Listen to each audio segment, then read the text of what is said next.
बच्चों, welcome back to my YouTube channel learning student. तो आज हम लेकर के आए हैं जो क्लास 10th के बच्चे हैं उनके लिए बायो से सेकेंड चैप्टर, ठीक है। और इस चैप्टर का नाम है नियंत्रण एवं समन्वय। तो आज इस चैप्टर के बारे में हम पढ़ेंगे, ठीक है। सबसे पहले जानिए कि नियंत्रण एवं समन्वय होता क्या है, ठीक है। नियंत्रण का मतलब कंट्रोल, यानी कंट्रोल करना, और समन्वय का मतलब क्या होता है, कोऑर्डिनेशन होता है, ठीक है। समन्वयन का मतलब कोऑर्डिनेशन, ठीक। तो इसके बारे में आज हम जानेंगे।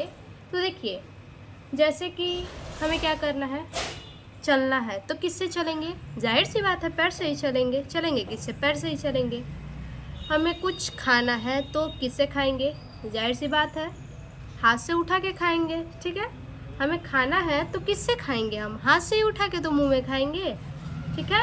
लेकिन ये कौन बताएगा कि, ठीक है, उठाएंगे, ठीक है, हाथ से उठा के खाएंगे, ये हमें कौन बताएगा। मुंह में हमें डालना है, ये कौन बताएगा। हाथ से भोजन को उठाएंगे, या फिर कुछ भी खाने वाला सामान है हम हाथ से उठाएंगे, या फिर मुंह में हमें डालना है, उठा के क्या करना है, मुंह में डालना है, खाने वाली चीज़ है तो, ठीक है। तो ये कौन हमें बताएगा, तो जाहिर सी बात है हमारा मस्तिष्क हमें बताएगा, ठीक है। ये कौन बताएगा, तो मस्तिष्क बताएगा हमें।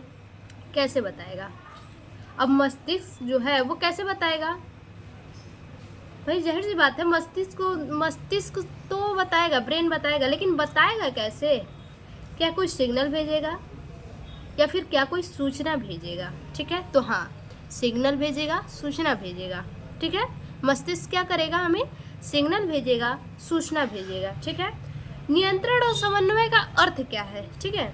नियंत्रण और समन्वय का अर्थ क्या है, तो देखिए, नियंत्रण और समन्वय का अर्थ है हमारे बॉडी के अंदर जो भी अंग, ठीक है, हमारे बॉडी के अंदर, शरीर के अंदर जो भी अंग है, ठीक है, उसको कंट्रोल करेगा, ठीक है। नियंत्रण और समन्वय का मतलब क्या है कि हमारे बॉडी के अंदर जो भी अंग है उसको क्या करेगा, कंट्रोल करेगा, और क्या करेगा, समन्वय यानी कोऑर्डिनेट करेगा, ठीक है। नियंत्रण करेगा, शरीर के अंगों को नियंत्रित करेगा, और उसको क्या करेगा कि सिग्नल देगा, ठीक है। यानी साथ साथ काम करेगा, ठीक है। कंट्रोल और कोऑर्डिनेशन क्या करेगा, ये दोनों के दोनों जो है कि साथ साथ काम करेंगे। यानी कि इस चैप्टर में हमें वो चीज़ ही पढ़नी है जिसमें हमारी बॉडी क्या है, कंट्रोल होती है, हर काम करती है, ठीक है। हमें क्या पढ़ना है इस चैप्टर में, हमें इस चैप्टर में यही पढ़ना है जिससे हमारी बॉडी कंट्रोल होता है और क्या करता है, हर काम को करता है। जैसे रोड पर हम क्या कर रहे हैं, चल रहे हैं, ठीक है। रोड पे क्या करना है, चलना है, तो हमें सिग्नल कौन देगा, मस्तिष्क देगा, ठीक है। रोड पर हमें चलना है तो हमें सिग्नल कौन देगा, तो हमें मस्तिष्क सिग्नल देता है कि अरे भाई जरा संभल के चलो, जरा साइड से चलो, नहीं तो क्या है, ठोकर लग जाएगा, धक्का लग जाएगा, चोट लग जाएगा, ठीक है, या फिर नाली में गिर जाओगे। तो ये सिग्नल कौन देता है, हमारा ब्रेन हमें देता है। ये क्या हुआ, कंट्रोल हुआ, ठीक है। ये क्या हुआ, हाँ, तो क्या करता है, वो कंट्रोल में करता है, सिग्नल तो देता है, ठीक है, सिग्नल देता है, ये क्या हो गया, समन्वय हो गया, ठीक है। और जो काम जो वो हमें बोला, ठीक है, जैसे कि साइड से चलो नहीं तो नाली में गिर जाओगे, ऐसा सिग्नल मिलता है, तो हमने क्या किया, उस काम को किया, तो वो क्या किया, सिग्नल दे के क्या किया, उस काम को कंट्रोल में किया, ठीक है। उस काम को क्या किया, सिग्नल दे करके कंट्रोल में किया है। जैसे अब जैसे मान लीजिए बिल्ली क्या कर रही है, दौड़ रही है, ठीक है। बिल्ली क्या कर रही है, दौड़ रही है। और मान लीजिए एक लड़की है, लड़की क्या कर रही है, झूले में झूल रही है। तो बिल्ली तो दौड़ रही है, ठीक है, और लड़की क्या कर रही है, झूले में झूल रही है। तो लड़की झूले में झूल रही है तो आगे और पीछे कर रही है। तो आगे और पीछे करने से क्या, उसके जो गति में, ठीक है, वो गति कर रही है, आगे और पीछे कर रही है, तो क्या उसकी गति के कारण उसमें वृद्धि हो रही है, उस लड़की में नहीं, कोई वृद्धि नहीं हो रही है, ठीक है। उस गति के कारण उस लड़की में वृद्धि हो रही है, तो नहीं, कोई वृद्धि नहीं हो रही है, वृद्धि से संबंधित नहीं है। यानी इससे प्रूव होता है कि जीवों में जो गतियाँ होती हैं वो वृद्धि से संबंधित नहीं होती हैं, ठीक है। और जैसे हम चल रहे हैं और हार्ट क्या है, हार्ट बीट कर रहा है, यानी धड़क रहा है, तो हार्ट धड़क रहा है तो कोई वृद्धि कर रहा है, क्या हमारे हार्ट के धड़कने से हार्ट बड़ा हो रहा है, छोटा हो रहा है, पतला हो रहा है, मोटा हो रहा है, ऐसा कुछ भी वृद्धि उसमें हो रही है? नहीं, कुछ भी वृद्धि नहीं हो रही है। ठीक है, हम चल रहे हैं, हमारे चलने से कोई वृद्धि हो रही है? नहीं, कोई वृद्धि नहीं होगी चलने से। बिल्ली दौड़ रही है, उसके दौड़ने से क्या कोई वृद्धि होगी बिल्ली में? कोई वृद्धि नहीं होगी। उसी तरह से लड़की अगर झूला झूल रही है तो उसमें कोई वृद्धि नहीं होगी। ठीक है, यानी जीवों में जो गतियाँ होती हैं वृद्धि से संबंधित नहीं होती हैं। सारी गतियाँ वृद्धि से संबंधित नहीं होती हैं। ठीक है, सारी गतियाँ क्या होती हैं? वृद्धि से संबंधित नहीं होती हैं। ठीक, आगे देखिए, परिचय इसका समझते हैं। इतना तो समझ लिए हैं, आई होप आप लोग को समझ में आ गया होगा नियंत्रण और समन्वय क्या है। ठीक है, नियंत्रण और समन्वय क्या है, यानी हम कोई काम कर रहे हैं, हमको सिग्नल कौन दिया? ब्रेन दिया। सिग्नल दिया वो क्या है? समन्वय है। जैसे अभी हमने बताया रोड पे चल रहे हैं, तो ठीक है चल रहे हैं, लेकिन सिग्नल कौन दिया कि भाई साइड से चलो नहीं तो धक्का लग जाएगा, नहीं तो नाली में गिर जाओगे, संभल के चलो। तो ये चीज़ सिग्नल कौन दिया? ब्रेन दिया। और उस काम को हम किए, जैसे साइड में हम चल रहे हैं, ब्रेन ने तो बता दिया कि साइड से चलो नहीं तो धक्का लग जाएगा, लेकिन हम क्या किए? उस काम को किए, उसको हम क्या किए? साइड से चलने लगे। तो वो क्या हुआ? कंट्रोल में हो गया, नियंत्रण में हो गया। तो ब्रेन क्या करता है? नियंत्रण और समन्वय का कार्य करता है। ठीक है, अब परिचय इसका समझते हैं। देखिए, हम सभी जानते हैं कि जैविक क्रियाएं प्रत्येक जीव का अभिन्न अंग है। ठीक है, अब देखिए जैविक क्रियाएं क्या बोला है? जैविक क्रिया क्या है? प्रत्येक जीव के क्या है? अभिन्न अंग है, यानी भिन्न भिन्न अंग है प्रत्येक जीव के, जो जैविक क्रियाएं होती हैं। ठीक है, यानी जैविक क्रियाएं होती क्या है? अब ये भी वही बात है कि सवाल उठता है कि जैविक क्रियाएं आखिर है क्या। तो देखिए, जैविक क्रियाओं का मतलब है कि जीवित जीवों में, जैसे जैविक क्रियाओं का मतलब है कि ये क्रियाएं जो है कि जीवित जीवों में ही होती हैं। ठीक है, जैविक क्रियाएं किन में होती हैं? तो जैविक क्रियाएं जो हैं ये जीवित जीवों में होती हैं। अब जैसे पौधों में मान लीजिए, पौधे भी जीवित ही कहलाएंगे। ठीक है, अब पौधों में ये क्रियाएं कैसे होती हैं? तो पौधों में जैसे ये अपने पर्यावरण के साथ क्या करती हैं? बातचीत करती हैं। ठीक है, पौधे जो है ये क्या करेंगे? कैसे बातचीत करेंगे? तो अपने में ही करेंगे, उनकी भाषा, उनकी आवाज़ को कोई सुन तो सकता नहीं है। पौधे ही जो है कि एक पौधे दूसरे पौधे की आवाज़ को सुनेंगे, बातचीत करेंगे। ठीक है, तो यानी अपने पर्यावरण के साथ क्या करते हैं? पौधे बातचीत करते हैं। ठीक है, और जीवित रहने में क्या करते हैं? एक दूसरे की मदद करते हैं। ठीक है, और उसके बाद जीवों में, अब मनुष्यों में, जीवों में देख लीजिए क्या है? तो जीवों में है प्रजनन करना। प्रजनन करके ये क्या करती है? अपनी जैविक क्रियाएं प्रजनन करती हैं। श्वसन के द्वारा इनका जैविक क्रिया होता है। ठीक है, पाचन के द्वारा इनका जैविक क्रिया होता है। आहार नाल में भोजन का पचना, ये भी क्या है? जैविक क्रिया है। फेफड़ों व वृक्कों द्वारा रुधिर में व्यर्थ पदार्थों को क्या करना? अलग करना, ये भी क्या है? जैविक क्रियाएं हैं। ठीक है, यानी ये जैविक क्रियाएं जो है ये प्रत्येक जीव में अलग अलग होती हैं।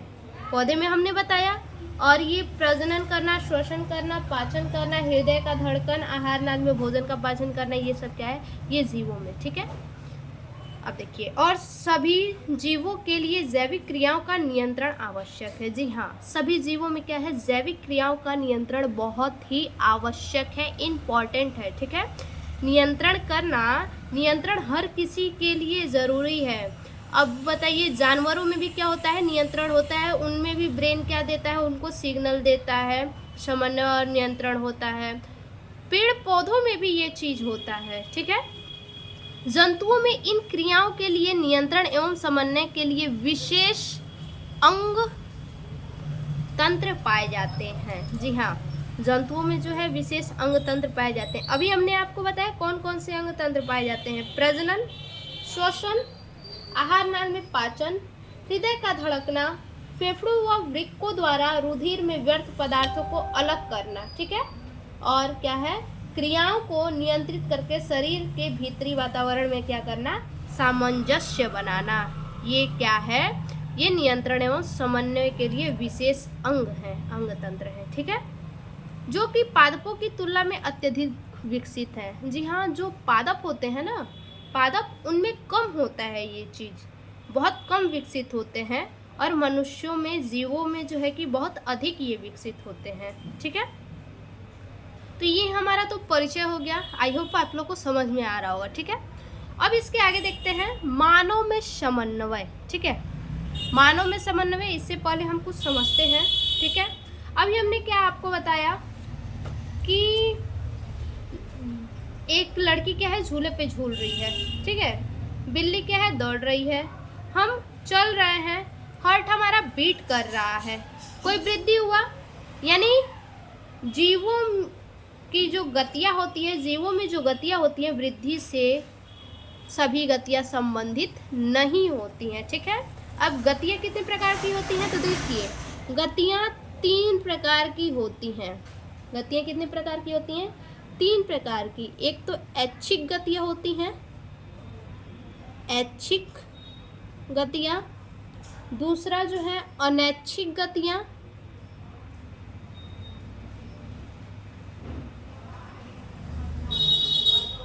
और तीसरा जो है वो प्रतिवर्ती। ठीक है, तीसरा प्रतिवर्ती गतियाँ। ठीक है, यानी ये 3 गतियाँ होती हैं। ठीक है, कितनी गतियाँ होती हैं, 3 गतियाँ होती हैं ये तीनों। अब ऐच्छिक क्या है, तो ऐच्छिक का मतलब हो गया लिखना, पढ़ना, चलना, खाना बनाना, बात करना, खेलना, ये सब क्या है, ऐच्छिक गतियाँ, यानी हम अपने मन के अनुसार करेंगे जो हमारा मन करेगा। अब ऐसा तो नहीं है किसी के जोर जबरदस्ती से पढ़ेंगे, खेलेंगे, खाएंगे, ऐसा कुछ नहीं है। जो हमारे मन के ऊपर डिपेंड करेगा, जो हमारा मन करेगा वही हम करेंगे, यानी जो हमारा मन करे उसी काम को हम करें, वो क्या है, ऐच्छिक गतियाँ कहलाती हैं। ठीक है, लिखना, पढ़ना, खाना, बात करना, खेलना, ये सब क्या है, ऐच्छिक गतियाँ हैं। अब बात है अनैच्छिक गतियाँ क्या है, इसको देख लीजिए। लिखना,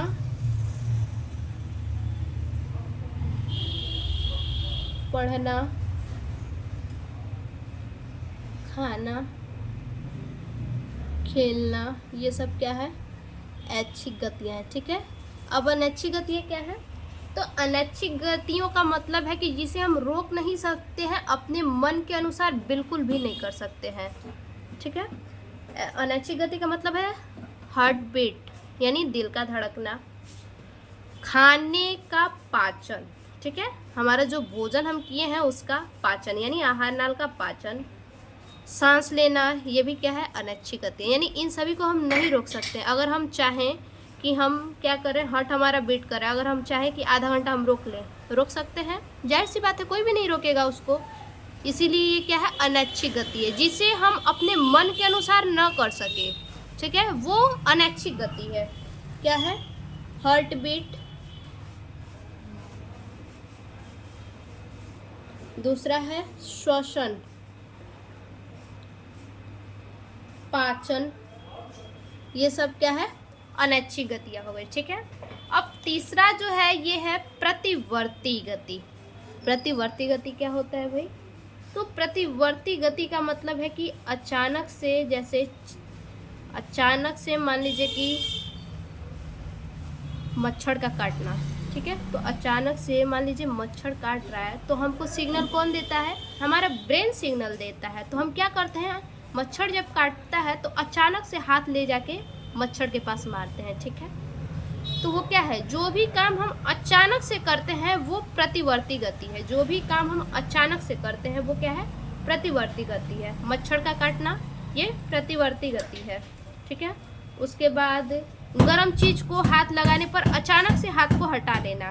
किसी भी चीज़ को भाई अगर हम जानेंगे कि वो गर्म चीज़ है तो उसको तो हम छुएंगे नहीं, जाहिर सी बात है। न जाने भर में अगर हम उसको टच कर लेते हैं, वो क्या होता है, जलने लगता है। ये सिग्नल कौन देता है कि वो हीट है, तो हमारा माइंड हमें सिग्नल देता है, समन्वयन करता है कि वो क्या है, वो गर्म है। तो तुरंत हम क्या करते हैं, हाथ को झटके से अचानक से हम क्या करते हैं, हटा लेते हैं। तो झटके से अचानक से हम हटाएं तो ये भी क्या है, प्रतिवर्ती गति है। अब जैसे स्कूल में भी देखते होंगे कुछ बच्चे ऐसे होते हैं कि किसी का भी सीट हो, क्या करना है, अगर नहीं बैठने देना है तो क्या कर देंगे, अगर वो बैठने वाला है उस सीट पे तो पेन लगा देंगे। पेन लगा देंगे ताकि बैठे तो तुरंत उसको क्या हो, गड़ जाए या फिर धंस जाए। तो उसको क्या होता है, तुरंत वो अचानक से क्या होता है, बच्चा हट जाता है वहाँ से, और थोड़ा सा भी उसे चुभता है तो क्या होता है, अचानक से वहाँ से हट जाता है। ठीक है, या फिर कह लीजिए अचानक कुत्ता का भौंकना। ठीक है, अगर मान लीजिए रास्ते में कहीं जा रहे हैं और कुत्ता क्या करे, भौंकने लगे अचानक से, तो आप डर जाते हैं। ठीक है, क्या होते हैं, डर के तुरंत साइड में हट जाते हैं। तो ये भी अचानक हुआ, ये क्या है, तो ये भी क्या है, प्रतिवर्ती गति है। तो कौन कौन सा प्रतिवर्ती गति होगा, मच्छर का काटना, मच्छर का काटना, ये क्या है, प्रतिवर्ती गति है। उसके बाद गर्म चीज को टच करना, गर्म चीज को छूना। ठीक है, उसके बाद कुत्ता का भौंकना, कुत्ता का भौंकना। ठीक है, ये सभी के सभी क्या है, प्रतिवर्ती गति, यानी जो चीज हम अचानक से करते हैं, अचानक से रिएक्शन करते हैं, वो क्या है, प्रतिवर्ती गति है। यानी तीनों गतियाँ समझ लिए। अच्छी गति क्या है, जिसमें लिखना, पढ़ना, खाना, खेलना, यानी हम अपने मन के अनुसार करते हैं, वो हमारे लिए अच्छी गति है। और अनैच्छिक गति यानी जिसे हम रोक नहीं सकते, अपने अनुसार नहीं कर सकते हैं, वो अनैच्छिक गति है। जैसे हार्ट का धड़कना, श्वसन, भोजन का पाचन, रक्त का स्राव, ये सब क्या है, अनैच्छिक गति है। और प्रतिवर्ती गति यानी जो चीज़ अचानक से हो, जिसका हम रिएक्शन अचानक से करें। ठीक है, रिएक्शन अचानक से हो, वो क्या है, प्रतिवर्ती गति है। ठीक है, इतना तो समझ लिए। अब बात आता है, अब इसके बाद समझ लेते हैं उद्दीपन। उद्दीपन क्या होता है। ठीक है, तो चलिए देखते हैं उद्दीपन क्या होता है। ध्यान से समझिएगा, एक एक टॉपिक मैंने आप लोग को समझा रखा है। देखिए, उद्दीपन,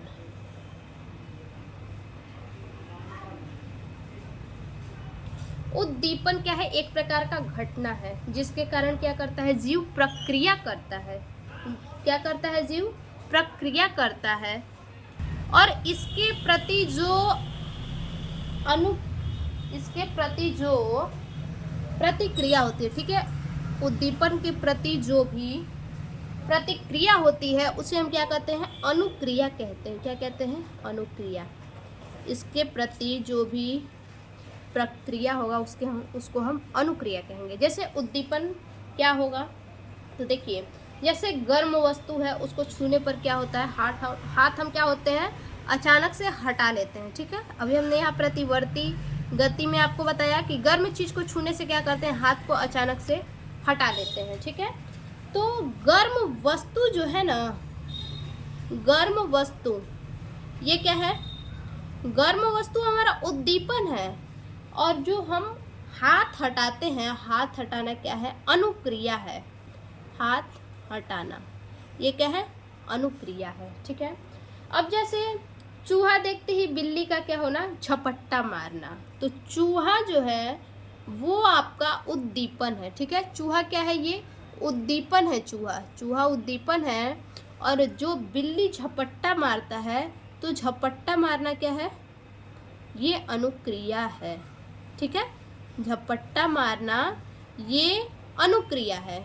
ठीक है, उसके बाद जो है कि वातावरण में जब परिवर्तन होता है, जब बदलाव होता है, तो हमारा रिएक्शन क्या हो जाता है, बदल जाता है। ठीक है, जैसे अभी इस टाइम क्या है, मौसम बहुत सुहावना है। ठीक है, तो क्या करेंगे, हम बाहर जाके सोचते हैं कुछ काम हम कर ले, और वही धूप रहता है तो क्या सोचते हैं कि ना, धूप में अभी नहीं निकलेंगे। ठीक है, तो धूप के कारण बाहर नहीं निकलते हैं।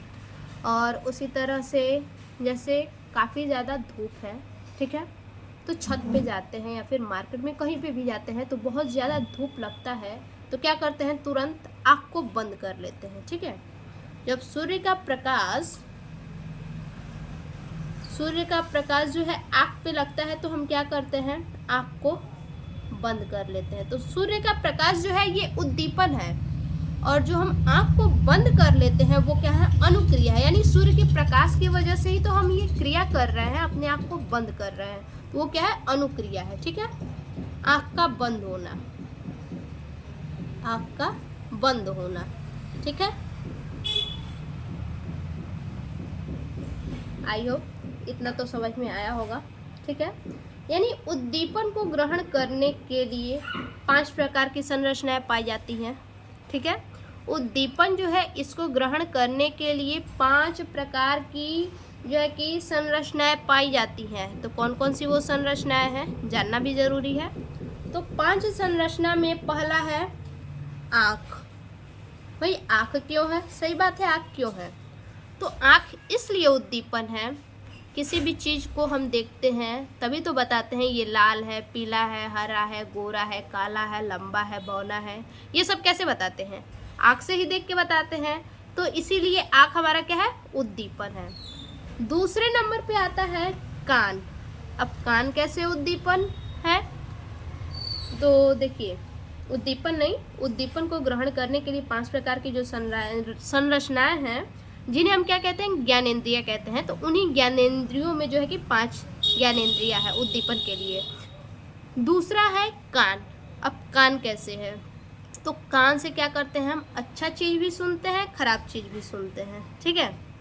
गाना भी सुनते हैं, भजन भी सुनते हैं, यानी सब कुछ सुनते हैं, गाली वगैरह सब कुछ सुनते हैं कान से ही। तो ये भी क्या है? एक प्रकार का, ये भी ज्ञानेंद्रियों में ही आता है उद्दीपन में, ठीक है। तीसरा जो है वो है नाक। अब नाक कैसे है? तो नाक जो है कि नाक के द्वारा ही तो हम सूंघते हैं कि खुशबूदार है ये कोई चीज़ बदबूदार है, खाना अच्छा है या फिर खराब हो चुका है। तो ये क्या है? हम नाक से ही पता करते हैं, ठीक है। चौथे नंबर पे जो हमारा चौथा ज्ञान इंद्रिय है वो है त्वचा, ठीक है। चौथा ज्ञान इंद्रिय क्या है? त्वचा है। अब त्वचा कैसे है? तो देखिए, त्वचा के ही द्वारा क्या होता है?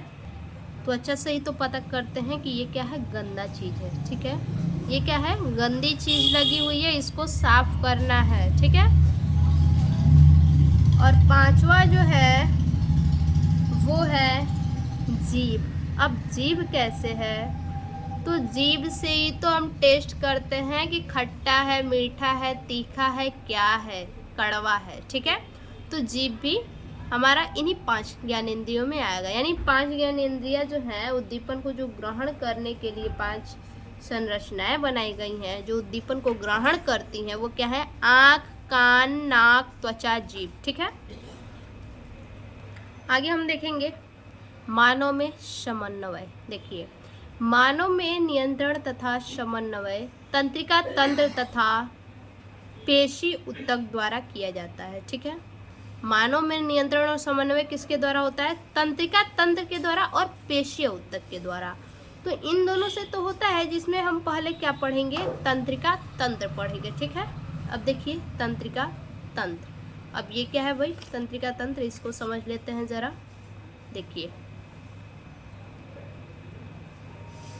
शरीर के प्रत्येक प्रतिक्रिया में, ठीक है, शरीर के प्रत्येक प्रतिक्रिया में भाग लेने वाला विभिन्न ऊतक तथा अंगों की क्रियाओं के समन्वय हेतु केवल जंतु में एक विशेष तंत्र पाया जाता है, ठीक है। जंतु में एक विशेष तंत्र पाया जाता है जिसे तंत्रिका तंत्र कहते हैं। क्या कह रहा है? फिर से समझिए।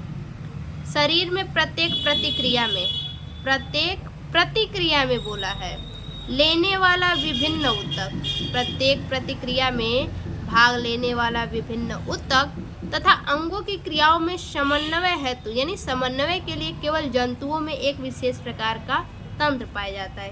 कहाँ पाया जाता है? केवल जंतुओं में, जीव जंतुओं में पाया जाता है, ठीक है, जिसे हम तंत्रिका तंत्र कहते हैं।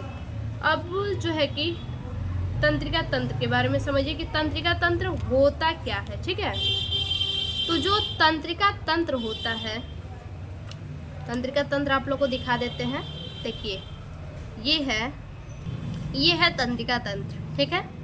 ये क्या है? तंत्रिका तंत्र है और बॉडी को बैलेंस करता है। ये क्या करता है? तंत्रिका तंत्र जो है ये बॉडी को बैलेंस करता है। और ये होता कहाँ है? तो पूरे शरीर में। देखिए, ये हमारे पूरे बॉडी में होता है, ब्रेन से लेके जो है कि रीढ़ की हड्डी के पास तक। इसका लंबा सा बिल्कुल श्रृंखला होता है। जैसे ये क्या है?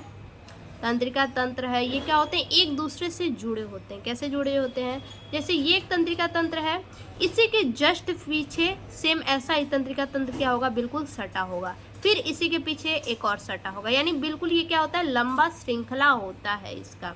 और ये शुरू कहाँ से होता है, तो ये हमारा जो है कि स्पाइनल कार्ड से शुरू होता है, ठीक है।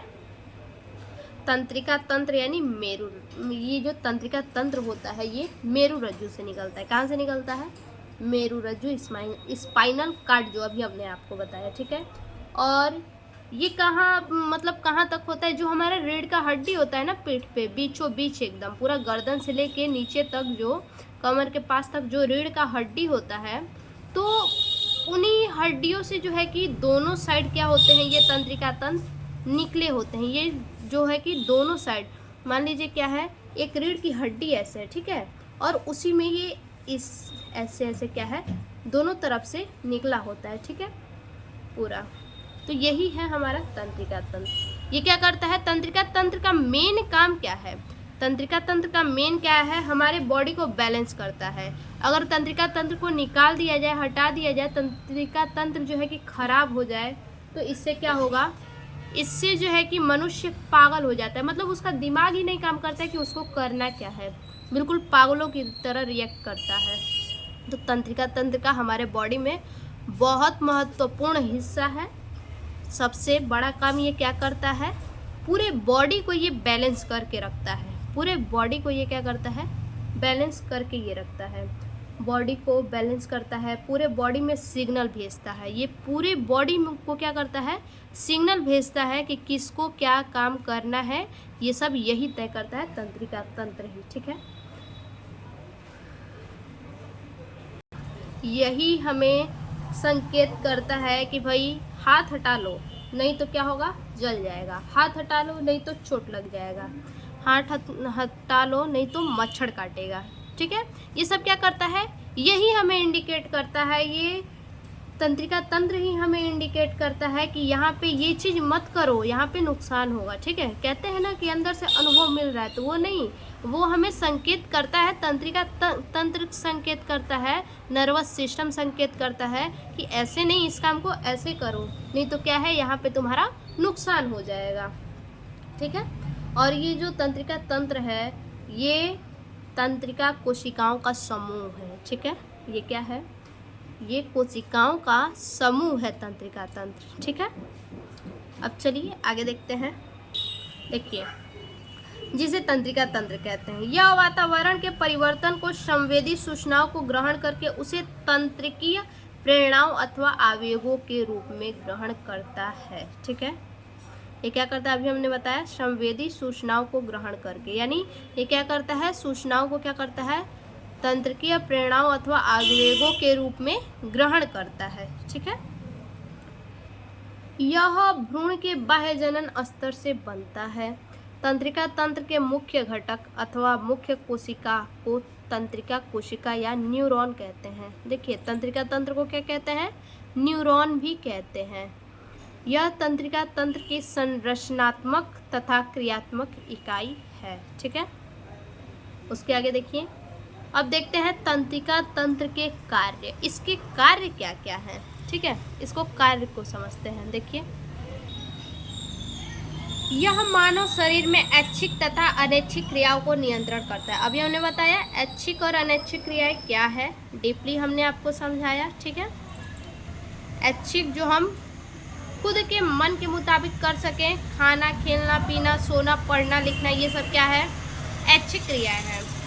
अनैच्छिक क्या है, भोजन का पाचन, दिल का धड़कना, रुधिर का क्या होना, वृक्क द्वारा रुधिर में क्या होना, व्यर्थ पदार्थों को अलग करना, ठीक है। ये सब क्या है, अनैच्छिक है। यह बाह्य वातावरण से सूचनाओं को एकत्रित करता है। तंत्रिका तंत्र क्या करता है, जो बाहरी वातावरण है, तो बाहरी वातावरण से क्या करता है, सूचनाओं को एकत्रित करता है। बाहरी वातावरण से जो भी सूचना है उनको एकत्रित करेगा, तभी तो उसके अनुसार हमें बताता है कि हमें क्या, कहाँ क्या करना है, ठीक है, हमें सिग्नल देता है। तंत्रिका तंत्र हमें सोचने तर्क करने में सहायता करता है। तंत्रिका तंत्र क्या करता है? न्यूरॉन क्या करता है? हमें सोचने में, तर्क करने में क्या करता है? सहायता करता है। ठीक है, तो यही 3 काम है जो तंत्रिका तंत्र के कार्य हैं। आगे है तंत्रिका कोशिका। अब तंत्रिका कोशिका क्या है इसको समझते हैं। ठीक है, देखिए, तंत्रिका कोशिका अत्यधिक जटिल व लगभग 0.1 mm से mm तक लंबी होती है। तंत्रिका कोशिकाएं अत्यधिक जटिल होती हैं और 0.1 mm से 1 m तक लंबी होती हैं। ठीक है, कितनी लंबी होती हैं इसको याद रखिएगा। ऑप्शनली में आपसे पूछ सकता है कि कितना लंबा होता है। 0.1 mm से 1 m तक लंबा होता है और ये शरीर की सबसे लंबी कोशिका है। शरीर की सबसे लंबी कोशिका अगर कोई है तो ये हर बार जीके में पूछा जाता है, ऑप्शनली में पूछा जाता है, इसको आप याद करके रखिएगा। शरीर की सबसे लंबी कोशिका कौन सी है? तो तंत्रिका तंत्र है, न्यूरॉन है। ठीक है, इनमें कोशिका विभाजन की क्षमता नहीं होती है। देखिए, इनमें कोशिका विभाजन नहीं होता है। ठीक है, क्या नहीं होता है? कोशिका विभाजन इनमें बिल्कुल भी नहीं होता है। सामान्य तंत्रिका कोशिका के निम्नलिखित भाग हैं। कौन कौन से निम्नलिखित भाग हैं अब उसको देखते हैं। देखिए, पहला भाग है कोशिका काय। कोशिका काय यानी साइटोन। कोशिका काय क्या होता है? देखिए, यह तंत्रिका कोशिका का प्रमुख भाग होता है। ठीक है, कोशिका काय क्या होता है? जो तंत्रिका कोशिका होता है उसका सबसे प्रमुख भाग होता है, यानी न्यूरॉन का सबसे प्रमुख भाग होता है कोशिका काय। इसके जीव द्रव्य में केंद्रक, माइटोकॉन्ड्रिया, गोल्जी बॉडी, वसा बिंदु, अंतःप्रद्रवी जालिका उपस्थित होते हैं। इनमें तारक काय की अनुपस्थिति के कारण कोशिका विभाजन नहीं होता है। अभी हमने क्या पढ़ा था पीछे? कोशिका विभाजन नहीं होता है। ठीक है, तंत्रिका कोशिका में अभी हमने पढ़ा था कि कोशिका विभाजन नहीं होता है। ठीक है, तो यहाँ क्या दे रहा है? किसके कारण कोशिका विभाजन नहीं होता है? तारक काय की अनुपस्थिति के कारण। यानी कि जो तंत्रिका तंत्र है, जो न्यूरॉन है, उसमें क्या नहीं होता है? तारक काय नहीं होता है, इसीलिए उसमें कोशिका विभाजन नहीं होता है। ठीक है, जहाँ तारक काय होता है वहाँ कोशिका विभाजन होता है, जहाँ तारक काय नहीं होता है वहाँ कोशिका विभाजन नहीं होता है। ठीक है, अब जरा देख लीजिए कोशिका काय क्या है।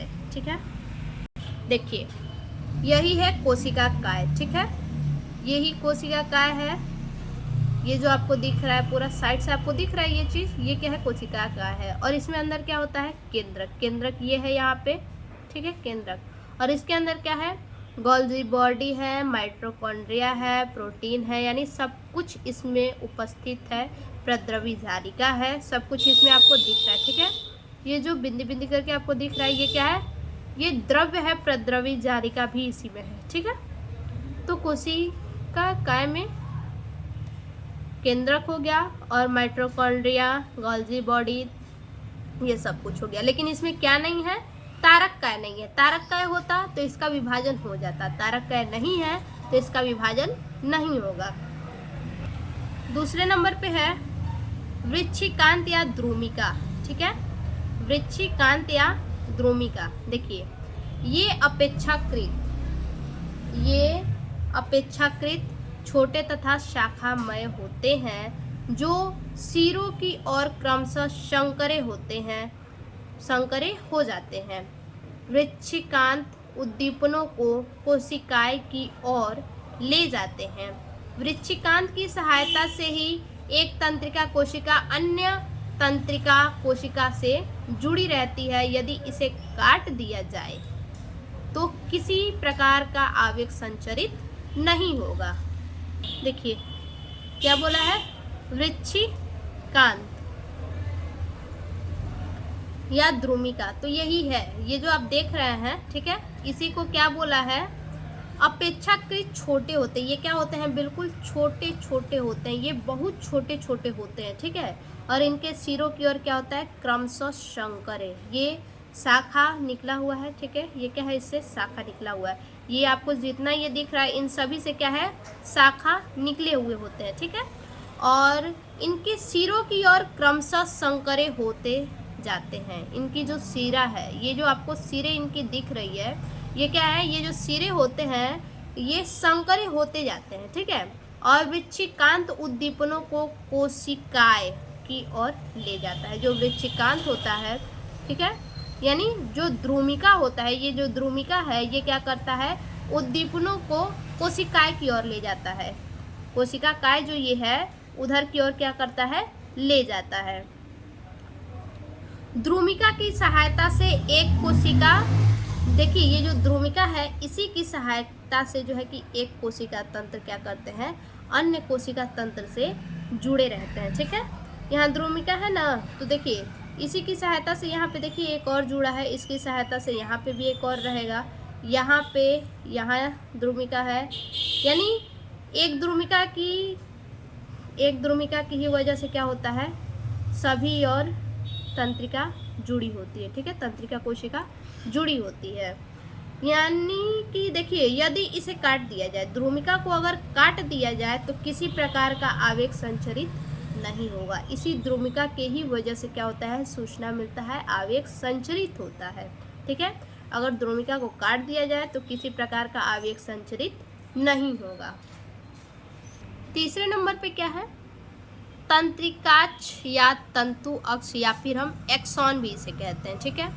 कोशिका काय से ये एक लगभग बराबर मोटाई का लंबा प्रवर्ध अक्ष तंतु या तंत्रिका काक्ष निकला है, ठीक है। तंत्रिका काक्ष के अंतिम छोर की उप शाखाओं पर घुंडीनुमा संरचनाएं सिनेप्टी घुंडीनुमा होती हैं, ठीक है, घुंडीनुमा संरचनाएं होती हैं। ये अन्य तंत्रिका कोशिका के वृश्चिकांत के साथ साइनेप्स बनाती हैं। क्या बनाती हैं, ये साइनेप्स बनाती हैं। अन्य तंत्रिका कोशिका के वृश्चिकांत के साथ ये साइनेप्स बनाती हैं। देखिए कोशिका काय से क्या है, बराबर मोटाई का है ना, ये गया है डंडीनुमा, ठीक है। तो इसी को बोला है कि बराबर मोटाई का लंबा प्रवर्धन अक्ष, ये प्रवर्धन अक्ष जो है तंतु या तंत्रिका काक्ष निकला है, ठीक है, तंतु या तंत्रिका काक्ष ये निकला है। और तंत्रिका काक्ष के अंतिम छोर की उप शाखाओं से बोला है, ठीक है। इसकी जो अंतिम छोर की उप शाखाएं हैं, यानी ये जो निकला हुआ है घुंडीनुमा संरचना इसको बोला है। घुंडीनुमा जो इसकी रचनाएं हैं सिनेप्टिक घुंडीनुमा होती हैं, यानी इसको क्या कहते हैं, सिनेप्टिक घुंडीनुमा होती है। इसको घुंडीनुमा संरचना यानी सिनेप्टिक घुंडीनुमा इसको कहते हैं। क्या कहते हैं, सिनेप्टिक घुंडीनुमा। ये जो रचनाएं निकली हैं इन्हीं को कहते हैं, ठीक है। ये अन्य तंत्रिका कोशिका के वृश्चिकांत के साथ साइनेप्स बनाती हैं, यानी इसी की तरह अभी हमने बताया कि इसी की तरह एक और तंत्रिका तंत्र होंगी, क्या करेंगी, पीछे से सटी रहती हैं। क्या कह रहा है कि अन्य तंत्रिका कोशिका के वृक्षांग के साथ क्या करते हैं, साइनेप्स बनाती हैं। यानी एक और इस प्रकार का रहेगा, यहाँ से जुड़ जाएगा, यानी ये चीज़ क्या रहेगा, यहाँ से जुड़ जाएगा, क्या होगा, वो साइनेप्स बनाता है। यानी ऐसे ही जुड़ते जुड़ते एक लंबी, ऐसे पीछे जुड़ते जुड़ते एक लंबी श्रृंखला बन जाती हैं, ठीक है, तंत्रिका। देखिए यहाँ पे साइनेप्स बनाती हैं, ठीक है, यानी एक के पीछे एक जुड़ के क्या करती हैं, साइनेप्स बनाती हैं। साइनेप्स उसे हम कहते हैं, ठीक है। अब आगे देखते हैं। देखिए अब आगे है तंत्रिका कोशिकाओं के प्रकार, ठीक है। तंत्रिका कोशिकाएं कितने प्रकार की होती हैं, अब इसका जो है कि हम लोग प्रकार देख लेते हैं, ठीक है। इसमें पहला है संवेदी या अभिवाही तंत्रिका कोशिकाएं, ठीक है। देखिए संवेदनाओं को अंगों से ग्रहण करके केंद्रीय तंत्रिका तंत्र को पहुंचाती है। तंत्रिका तंत्र 3 प्रकार के होते हैं, जिसमें पहला है संवेदी या अभिवाही तंत्रिका कोशिका। इसका क्या कार्य है, ये संवेदनाओं को क्या करता है, अंगों से ग्रहण करता है। बॉडी के अंगों से क्या करता है, संवेदनाओं को ग्रहण करता है और ग्रहण करके केंद्रीय तंत्रिका तंत्र यानी ब्रेन को पहुंचाता है। ठीक है, दूसरे नंबर पे है चालक या अपवाही तंत्रिका कोशिका। ठीक है, चालक या अपवाही तंत्रिका कोशिका। देखिए, ये संदेशों को केंद्रीय तंत्रिका तंत्र से कार्यकारी अंगों तक पहुंचाता है। ये संदेश को कलेक्ट करके क्या करता है, ब्रेन तक कार्यकारी अंग, ब्रेन से जो ब्रेन के जितने भी कार्यकारी अंग हैं, हमारे मस्तिष्क के जितने भी कार्य करने वाले अंग हैं वहाँ तक पहुँचाता है। तीसरा है मिश्रित या संयोजक तंत्रिका कोशिकाएं। ठीक है, देखिए, ये संवेदी तथा मिश्रित दोनों प्रकार की होती हैं। ठीक है, संवेदी और मिश्रित दोनों प्रकार की होती हैं। दोनों में संबंध स्थापित करती हैं। क्या करती हैं, दोनों के बीच में ये संबंध को स्थापित करती हैं, यानी कि पेशियों से मस्तिष्क की ओर लाने तथा मस्तिष्क से पेशियों की ओर ले जाने में, यानी ब्रेन से पेशियों से ब्रेन की ओर लाने में और ब्रेन से पेशियों की ओर ले जाने में क्या करता है, ये कार्य करता है। ठीक है, तो आज के लिए बस इतना ही। फिर से मिलते हैं एक और नए वीडियो में आगे के टॉपिक के साथ। तब तक के लिए धन्यवाद।